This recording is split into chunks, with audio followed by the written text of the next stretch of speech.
Hey, what's going on, guys? Welcome back to the channel. Today's video we're going to be taking a look at a new stove coming from Pomoly by the name of the Taisoca. So let's get right into it.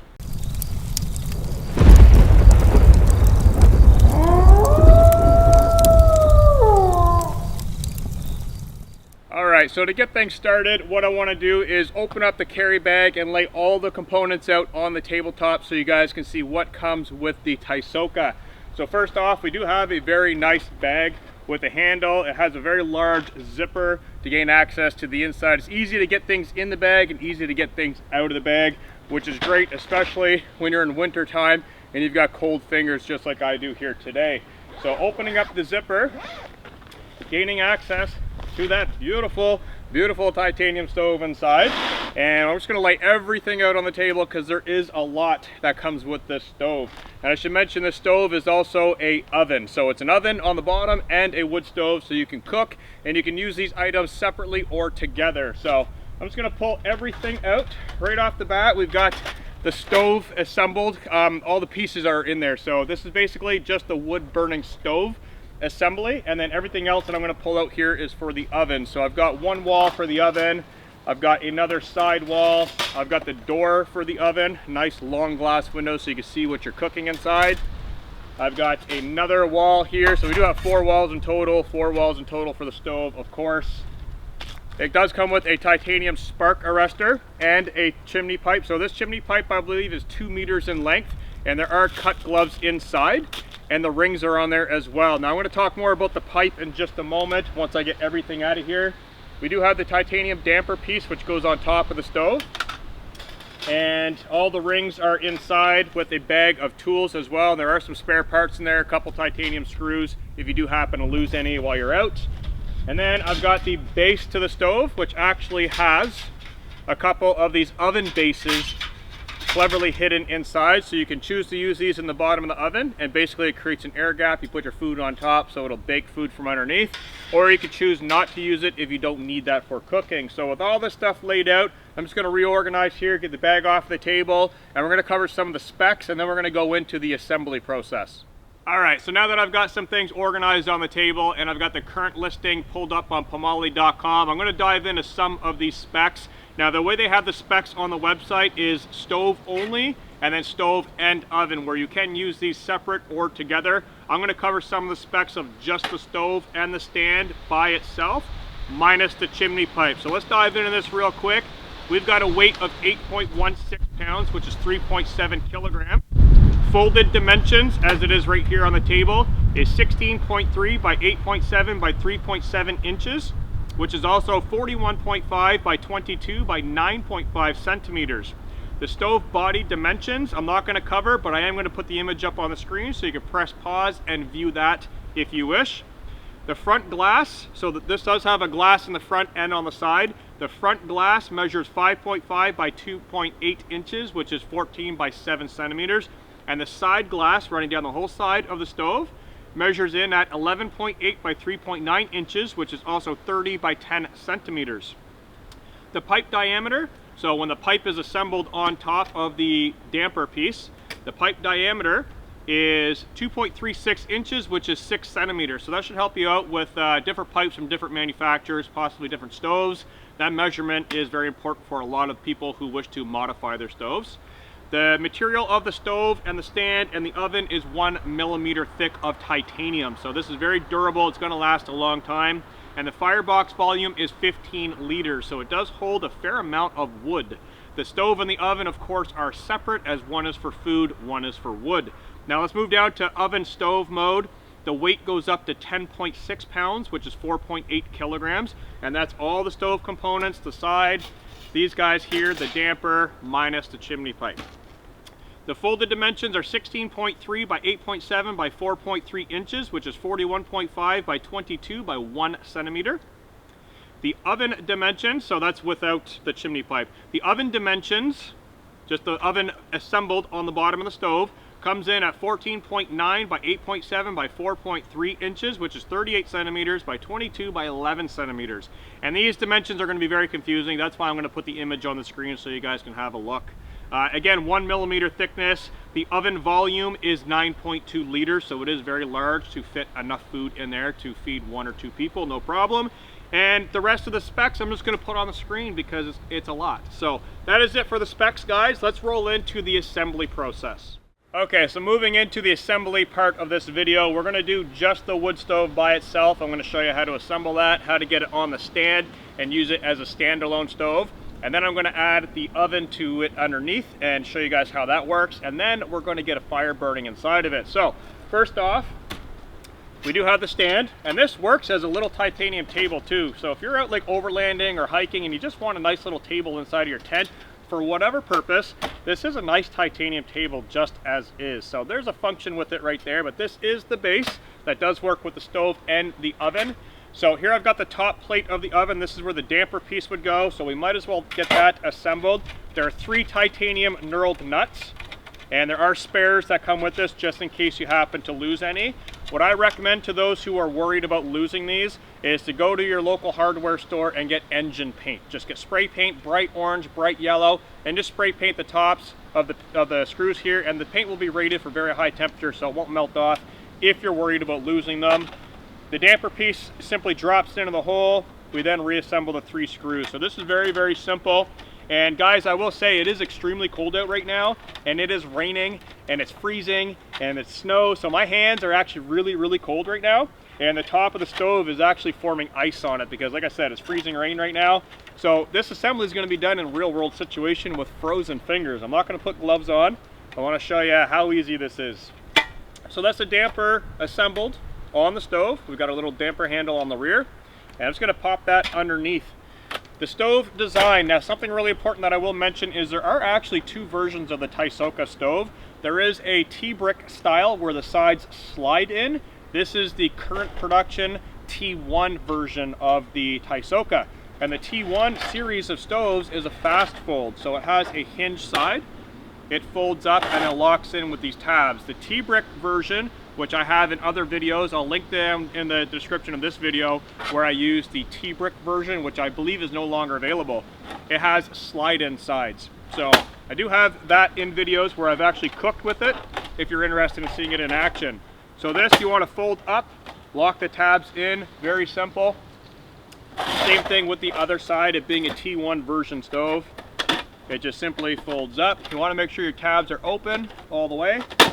Press it in nice and firm. The stove really locks together nice and tight. And with cold hands, it's still easy to assemble. So that is our firebox right there. We've got a functioning door, very nice large door, nice draft control right there. Our large picture window, our front window, and so on. So to get the top on the stove, very simple. And the top does have reinforced ribs underneath of it to help minimize any deformation, as well as the bottom of the stove.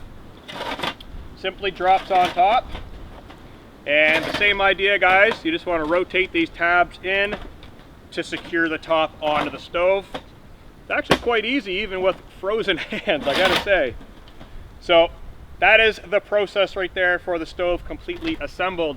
Now to mate the stove to the top of the stand, it's much the same configuration actually. It has these little swivel locks here, and these will correspond with tabs on the actual stove body. They also correspond with the oven where it is stackable. So this is super simple, guys. Just place the stove on top of the stand, and then you rotate these locking tabs to the right orientation, and it locks it on top. Make sure all 4 are locked in there. Once all 4 are locked in, you can then pick up the stove, and the stand is mated to the bottom. So that gives you a table by itself, a stove and a stand by itself, or a stove and an oven by itself. So realistically, you're buying a couple components here in one purchase. Also, this is a T1 body. It does have the mounts here for the side racks if you already have accessories from Pomoly, or perhaps you have a different stove. It does have the mounts there for a side rack option. So I'm going to take this off and assemble the oven components. Okay, so moving into the oven assembly, this is very simple. I've already taken the stove body off. We have 4 sides. We have 2 ends, and one end does have an oven temperature gauge there, so you can actually tell how hot it is. everything is covered in frozen rain right now. It's currently freezing rain and everything's just getting covered in ice. So I will clean this off, and of course it's going to heat up as we get the fire going in, but it does have a nice gauge here to tell what temperature the oven is at. We have one solid panel and one glass panel. So I'm going to put the door facing this way. So basically all these little tabs, they just lock into the stove base, which is covered in ice right now. And then these back pieces have these locking tabs. They basically slide in and then press down, locking the entire assembly together. This can be a little bit finicky if you're not used to it at first, so practice at home, especially with cold hands. But basically, once you get all the components lined up and locked in, it will be secured with these locking tabs, just like the stove body will. It just clicks in, very, very simple. I'll give you guys a back view of that right there. We got the final piece here to lock in. This piece is usually the one that takes a little bit of practice because you have to line up all these tabs. And I should mention, this stove isn't really backpack friendly. It is heavy, so this is more towards like car camping, truck camping, off-grid living and whatnot.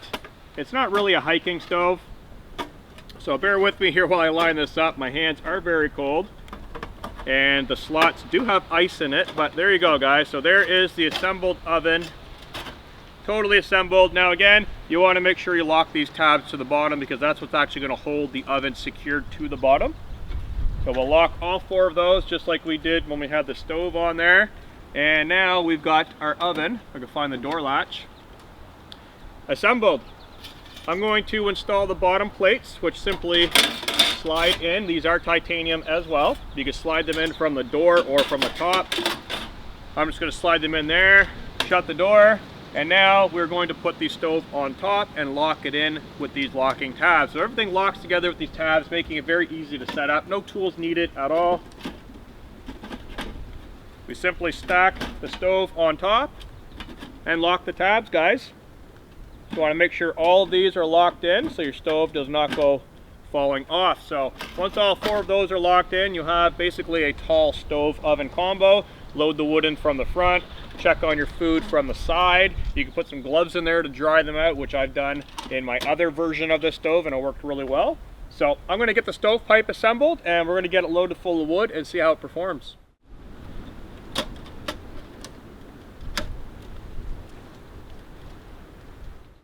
All right, so I've got the stove burning right now. It's going really nicely with some hard and soft wood.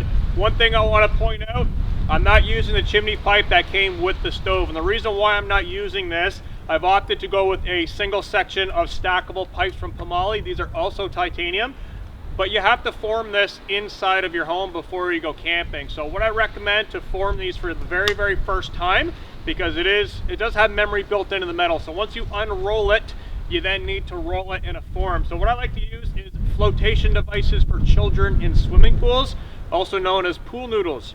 You take 2 pool noodles, butt them together, put it inside of the foil of the titanium, have 2 people roll it, and then slide the rings onto the pipe. There are videos on YouTube that show this. I have not created one yet because it's actually a very easy process. And then you slide the rings on one at a time, and what you want to do is fire the pipe. You want to put the pipe on the stove, burn it for about an hour.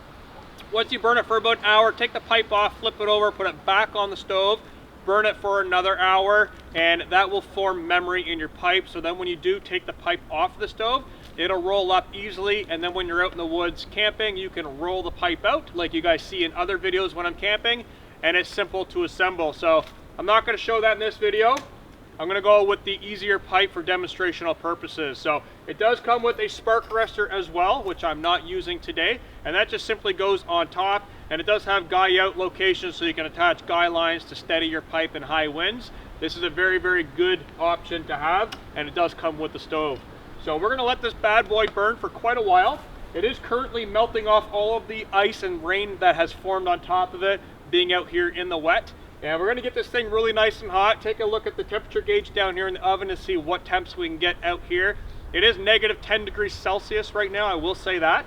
So we're going to see how hot this can get outside of a tent. And at the end of the video, we're going to actually disassemble this and look at if there is any deformation at all and how much. So let's let this burn for about an hour and a half to 2 hours.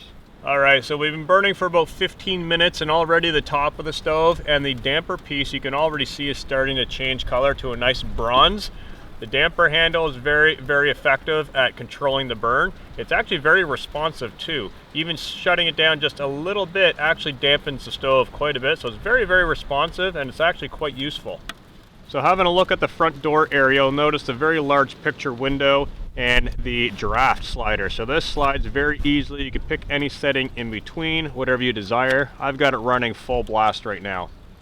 Right below the stove door, we do have a nice temperature gauge, which is a little fogged up right now. It is clearing off rather quickly though, but you can see that the temperature is slowly starting to climb now that we're building some heat inside of the burn chamber. Moving over towards the side of the oven, you'll notice I am wearing gloves now, and operating these controls is actually very easy with or without gloves on, making this easy to use. All right, so we're at about the 25-minute mark right now of burning, and it is currently freezing rain, so there are little ice pellets hitting the top of the stove. There is a little bit of smoke leaking out the back every time the wind does drive into the front vent, which is totally normal because we are outside of the tent. But one thing I will mention with this is there is no heat coming out of the bottom. So you'll notice the ice and the snow is still on the table. That's one of the benefits with having the oven chamber and the stove chamber kind of separated. It makes it very safe underneath. So if you are going to be using this inside of like an RV or a camper, if you do modify your vehicle to have this inside of it, there is no heat transfer to the bottom. Or if you're in an area that has grass or pine needle duff on the ground, it's going to be very safe of burning. So it's one thing with this that I really do like. The controls operate just really, really easy. You can open them very easy with or without gloves on.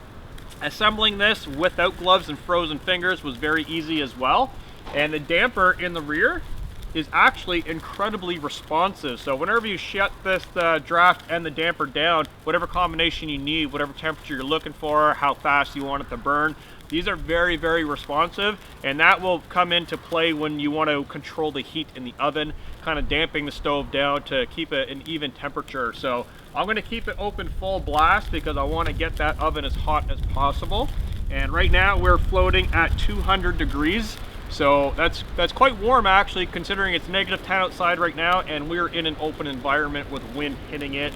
But we're gonna see at the end of the burn what the peak temperature in the oven is, and then we'll disassemble the stove. So I'll catch up with you guys in about an hour when we're all done burning. All right guys, so here we are about 2 hours later, and the stove is pretty much cooled down. It being so cold outside, it didn't change color. So that's one of the interesting traits with titanium, is it cools down very quickly. So you'll notice there is a lot of bronzing. There's a little bit of purple forming on the back and the top.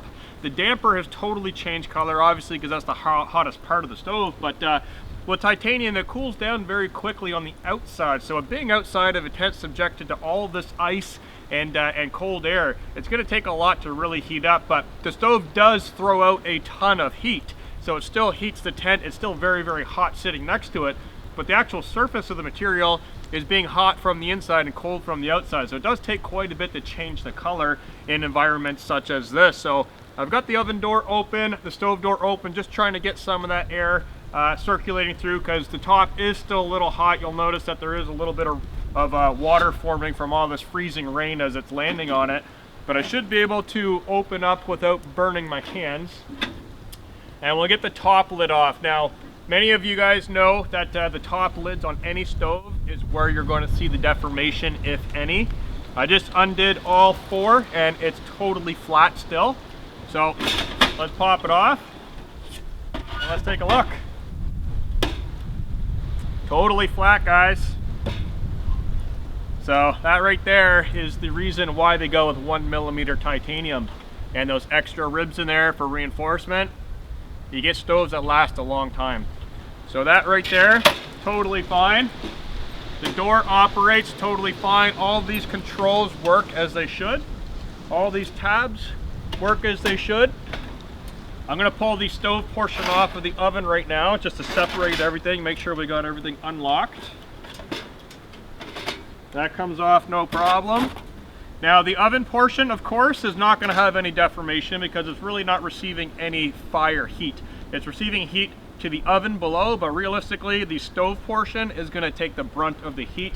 I will say that the oven, I'm just looking at the gauge, so it did get up to 300 degrees Fahrenheit, which is 150 degrees Celsius. So the outer ring is Fahrenheit, the inner ring is Celsius. I'm actually very impressed that it got up to 300 degrees Fahrenheit outside being so cold as it is right now. So that was the internal temperature of the oven, which is very nice. Now I've had, like I said, I did bring this stove, not this T1 version, but I brought the T-brick version of this stove out on an overlanding trip, 7 days in my truck, and I used it out, cooked pizza. I'll link that video in the description, and it worked incredibly well. I was actually blown away with it. It's very, very useful, and I like it. So it's perfect for that style of camping. Taking a look at the inside of the stove box. So here you guys can see it's total blue. That got a lot of heat. I scanned it up, and you guys can see total heat there. There is a very, very, very slight, and I mean very slight, bit of deformation right there in between those ribs, but those reinforced ribs stop the deformation. So that's what those are there for, and that is the brunt of the heat right there. That's getting the most heat. The stove box looks very good. We can fold these sides in, have a look. Folds in, no problem. Detach that one, folds in, folds in. Everything operates as it should, guys. So, and the draft control, if I open the door up, draft control, super easy. Everything works really, really well. So I gotta say that I'm actually very impressed with the T1 version, this being the first time I've used it. My T-brick version is the same, it performs the same. The only difference is how it assembles. Instead of the sides folding, they just slide in, which is neat because then you can reverse them. So if you want the glass on one side or the other side, you can actually pull the panels out. You can't do that with the T1 version, or at least you can't do it friendly. You can actually take it apart. I don't recommend doing that, but you can if you really want to. So that is basically it for the Taisoca stove coming from Pomoly. It is freezing cold out, and I'm going to disassemble everything and get back inside of the house where it's nice and warm. If you guys have any questions or comments, drop it down in the description. I'll do my best to help you out. And you guys will be seeing more of this in the channel in real world situations camping, of course. But I wanted to show this to you now so you guys have an idea on how to assemble it, how it works, because it is a little complex. So thank you guys for watching. Peace out. See you in the next one.